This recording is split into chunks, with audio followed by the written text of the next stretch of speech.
বিভিন্ন দপ্তরে হাজার হাজার লক্ষ লক্ষ শূন্য পদে পড়ে আছে বেকারদের নিয়োগ নেই।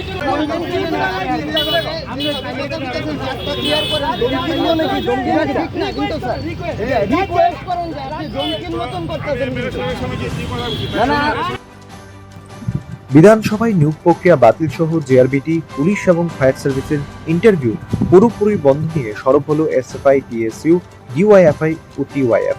শুক্রবার সন্ধ্যায় আগরতলার মেলার মাঠ এলাকা থেকে একটা বিক্ষোভ মিছিল বের হয়ে আগরতলা শহর পরিক্রমা করে। সাংবাদিকদের মুখোমুখি হয়ে ডিওয়াইএফআই রাজ্য সম্পাদক বিস্তারিত জানান এ নিয়ে। পরবর্তী সময় মিছিল করে আগরতলা সিটি সেন্টার এলাকাতে কিছু সময়ের জন্য রাস্তা অবরোধ করে বামপন্থী যুব সংগঠনের নেতৃত্বরা।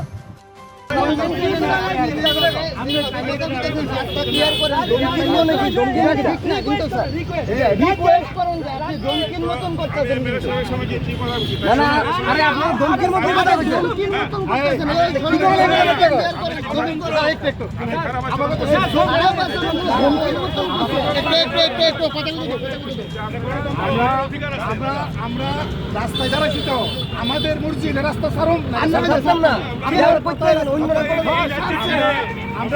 স্যার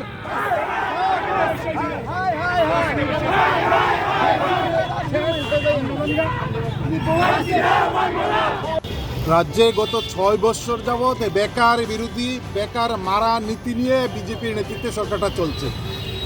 আজকে ঘুম থেকে উঠেই ত্রিপুরার বিধানসভা 37টা পোস্টে নিয়োগের জন্য গ্রুপ সি গ্রুপ ডির বিজ্ঞপ্তি জারি করেছিল।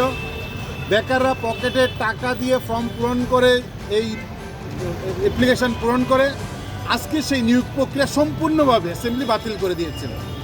তারপর কিছুক্ষণ আগে টিপিএসসি 6টা পোস্টে টিআইটিতে অ্যাসিস্ট্যান্ট প্রফেসর নিয়োগের জন্য বিজ্ঞপ্তি জারি করে কিছুক্ষণ আগে একটা নোটিশ দিয়ে এই নিয়োগ প্রক্রিয়া বাতিল করে দিয়েছেন। সরকার যখন একটা নিয়োগ প্রক্রিয়ার জন্য বিজ্ঞপ্তি জারি করেন তখন বিধানসভায় বসে কোনো মন্ত্রী হিন্দিতে, কোনো মন্ত্রী বাংলাতে ডাক ডুল পিটিয়ে এই বিকাশের প্রচার করেন, নিয়োগ করছেন। আর গোপনে নীরবে এই নিয়োগ প্রক্রিয়া কিছুদিন পর বাতিল করে দেন। আমাদের ধারণা যে বিধানসভায় যে 37টা পোস্টে নিয়োগের জন্য লক্ষ লক্ষ টাকা সংগৃহীত হয়েছে, বেকারের পকেটের টাকা নিয়োগে পূরণ করতে গিয়ে জমা দিয়েছে। এখন সরকার যদি টাকা রোজগারের জন্য প্রতারণার রাস্তা বেকারদের সামনে ফাঁদ পেতে দেন, ভয়ঙ্কর এই সরকার। আমরা বামপন্থী ছাত্র যুবরা দাবি করছি রাজ্যের শিক্ষিত বেকাররা ঐক্যবদ্ধ হন। যেভাবে বেকারদের নিয়োগের প্রক্রিয়া বাতিল করছে, রাজ্যের বেকারদের দায়িত্ব নিতে হবে। এই সরকারকে আগামী দিনে বাতিল করতে হবে দ্রুত। কি চলছে? ফায়ার সার্ভিসে বিজ্ঞপ্তি দিয়েছেন, নিয়োগ নেই। জেআরবিতে বিজ্ঞপ্তি দিয়েছেন, ইন্টারভিউ নিয়েছেন, নিয়োগ নেই। পুলিশের বিজ্ঞপ্তি দিয়েছেন, নিয়োগ নেই। জেল পুলিশের বিজ্ঞপ্তি দিয়েছেন, নিয়োগ নেই। ফলে এই যে বিজ্ঞপ্তি জারি করছেন রিক্রুটমেন্টের, আর তার কোনো খবর নেই। ফলে বেকার মারা নীতি, বিজ্ঞপ্তি জারি করে নিয়োগ প্রক্রিয়া মারার প্রশ্নে সরকার যে গুরুতর অন্যায় করছেন, বেকার বিরোধী নীতি করছেন, তার নিন্দা আমরা জানাচ্ছি।